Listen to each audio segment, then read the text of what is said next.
ஸ்ரீ குருப்பியோ நம. ஸ்ரீ மகாபரிவாதனம் மகாபரிவாதனம் மகாபரிவாதனம். இன்னைக்கு தெய்வத்தின் குரல் பாகம் 4 அத்வைதம் என்ற தலைப்பில் பெரிவா சொல்கிற மேலே வாசிக்கிறேன். இது பக்கம் 869 ஆரம்பிக்கிறது. தேவசக்திகளும் பீடிப்பதுண்டு. நாமே தேவசக்திகளை அல்லது இன்னொரு உபமானம் சொன்னபடி போலீஸ்காரர்களை விடமாட்டேன் என்று ஒட்டிக்கொள்வது ஒன்று. இன்னொன்று, அந்த சக்திகளே அவற்றை நாம் விட்டுவிட்டு மேலே ஆத்மாவுக்கு போக முடியாதபடி நம்மை தடுத்து பிடித்து வைத்துக் கொள்வதாகும். நமக்கும் அவற்றின் பிடித்து உடன்பட்டு இருந்து விடலாம். நமக்கு அவை தரும் சந்தோஷம், சக்தி முதலானவற்றில் மயங்கி ஏமாந்து அவற்றின் பிடிப்பை ரசித்து ஏற்றுக்கொண்டு விடலாம். போலீஸ் டிபார்ட்மெண்ட்டிலேயே சில பேர் இந்த காலத்தில் கரப்ஷன் இல்லாத இடமே இல்லை என்கிறார்கள்.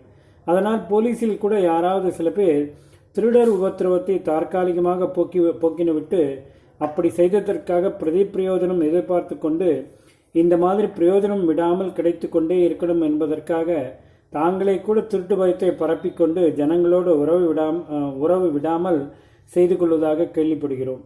இதை போலத்தான் தேவ சக்திகளிலேயே ரொம்பவும் உத்தமமானவையாக இல்லாமல் மத்தியமமாகவும் மத்தியத்தை விட கீழாகவும் இருக்கிறவை ஒருத்தனை தங்கள் ஆளுகையிலிருந்து போய்விடாமல் நிறுத்திக் கொள்ள பார்ப்பதும் உண்டு.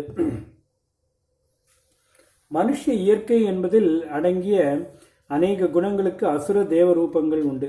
வெளி இயற்கை என்பதின் ஃபோர்ஸுக்கும் அதாவது சக்திகளுக்கும் தேவாசுர ரூபங்கள் உண்டு.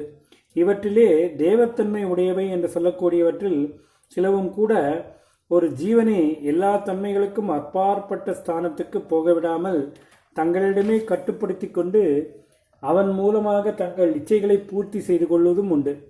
சாதகர்களுக்கு ஒரு கட்டத்தில் சித்தி கித்தி என்ற ஆச்சரியமான சக்திகள் உண்டாகி அவர்கள் அதிலேயே ஒரேடியாக ஈடுபட்டு ஆத்மாவை மறந்து போவது இம்மாதிரியான சக்திகளின் ஆதிக்கத்தினால்தான்.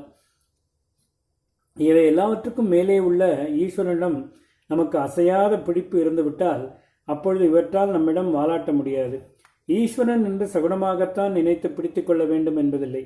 ஆத்மா என்ற அந்த நம் இறுதி லட்சியமான வஸ்துவை, அதுதான் நமக்கு லட்சியம் என்று குறித்தப்பாமல் கவனத்தில் வைத்துக் கொண்டிருந்தாலும் அதிலே நம்மை சேரப்பண்ணும் ஈஸ்வரன் இடையூறு உண்டாக்க பார்க்கும் அசுரர்கள், தேவதைகள் ஆகியவர்களுடைய பீடிப்பு நமக்கு இல்லாமல் பார்த்து கொள்வான்.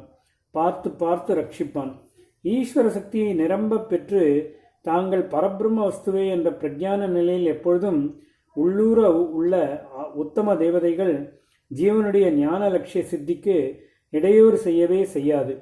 இப்படிப்பட்ட ரத்னத்திரியமான ஈஸ்வரன், அம்பாள், மகாவிஷ்ணு 3 பேரும் இருக்கிறார்கள் என்று அநேக காரணங்கள் காட்டி அப்பைய தீட்சிதர் நமக்கு உறுதிப்படுத்தி கொடுத்திருக்கிறார். இன்னும் பிள்ளையார், சுப்பிரமணிய சுவாமி, லக்ஷ்மி, சரஸ்வதி போன்றவர்களும் ராமகிருஷ்ணாதி அவதாரங்களும் இம்மாதிரியானவையே. குறியை பொறுத்தே இறைவன் அருள். ஆனால் 2 விஷயத்தை மறக்காமல் ஞாபகத்தில் வைத்துக் கொள்ள வேண்டும். ஒன்று, இருளன், வீரன், காட்டேரி மாதிரியான தேவதைகளை கூட அது ஏதோ ஒரு விதமான சக்தி படைத்த ஒரு వ్యక్திதான் என்று குறுக்கி நினைக்காமல் அது பரமாத்மாவே, ஈஸ்வரனே என்று நினைத்து பரமாத்மாவின் ஒரு ரூபம் என்றே வழிபட்டால் வாஸ்தவமாகவே அவற்றுக்குள்ளேயும் உள்ள பரமாத்மா அனுகிரகம் செய்வான். இருளனாக, காட்டேரியாக அவை இருந்து பண்ணக்கூடிய இடைஞ்சலை அவை பண்ண முடியாதபடி பார்த்து கொள்வான். உத்தமமான ஞானத்தை கொடுப்பான். 2, இப்பொழுது சொன்னதற்கு இது மறுகோடி. சாக்ஷாத் ஈஸ்வரனை, பரமாத்மாவை கூட அவன் நமக்கு வேறாகவே இருக்கிறான். அப்படி வேறாகவே இருந்து கொண்டிருக்கட்டும். அந்த நிலையில் அவன் தரும் ஆனந்தமே போதும், அத்வைதம் வேண்டாம் என்று பிடிவாதமாக நினைத்து பக்தி பண்ணினால் ஈஸ்வரன் ஞானத்தை கொடுக்காமல் உன் இஷ்டப்படியே துவைதமாக இருந்து விட்டு போ என்று விட்டுவிடுவதாகத்தான் பெரும்பாலான உதாரணங்களிலிருந்து தோன்றுகிறது. இதிலே இன்னும் கொஞ்சம் பகுத்து சொல்ல வேண்டியிருக்கிறது. நிரம்ப பக்தியுள்ளவர்களாக, பக்தியிலே திருப்தி உள்ளவர்களாக சிலர் இருக்கலாம். இவர்கள் அத்வைதத்தை பற்றி அறியாதவர்களாகவோ அது வேண்டுமென்று குறிப்பாக கவலைப்படாதவர்களோ இருக்கலாம். ஆனாலும் தீர்மானமாக அத்வைதமா, அது நமக்கு வேண்டவே வேண்டாம் என்று பிடிவாதத்துடன் நினைக்காதவர்களாகவும் இருக்கலாம். பக்தியே திருப்தியாகத்தான் இருக்கிறது என்றாலும் ஞானம் என்று அத்வைதமாக ஒன்று வருமென்றால் அது வேண்டியதில்லை என்று ஒதுக்கிவிடாமல் ஏற்றுக்கொள்ளக்கூடியவர்களாக இவர்கள் இருக்கலாம். இப்படி இருந்தால் கூட ஈஸ்வரனே இவர்களுக்கும் தன் நிர்குண நிலையை தெரியப்படுத்தி அதில் இவர்களுக்கு ஈடுபாடு ஏற்படும்படி அனுகிரகித்து முடிவில் ஞான மோட்சம் தந்து விடுவான். பகவான் நீ என்னை எப்படி நினைக்கிறாயோ அப்படி பக்தி பண்ணு. அப்படி பண்ணிக்கொண்டே போனால் நான் வாஸ்தவத்தில் உள்ளே எப்படி இருக்கிறேனோ அந்த சுரூபத்தை நீ உள்ளபடி புரிந்து கொண்டு எனக்குள்ளே பிரவேசித்து ஐக்கியப்படுமாறு பண்ணிவிடுகிறேன் என்று சொன்னதாக சொன்னேன்.